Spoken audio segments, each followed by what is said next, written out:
të jemi mirënjohës ndaj Allahut lartësuar për ato mirësi që na ka dhënë.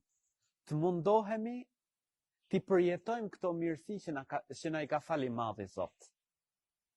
Po ashtu, gjithmonë mos e harro atë rregullin e profetit sallallahu alaihi wasallam, i cili porosit që mos shikojmë ata që janë lart nesh, por të shikojmë ata që janë poshtë nesh.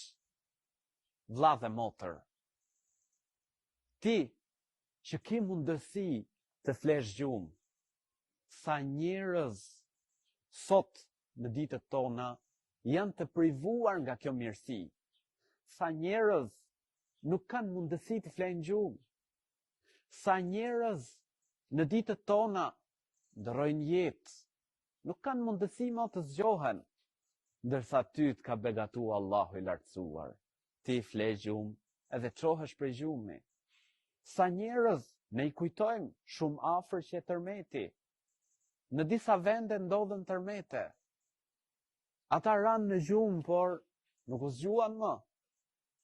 Ndërsa ti, elhamdulillah, falënderimi takon Zotit gjithësisë, fle gjumë dhe çohesh. Përmende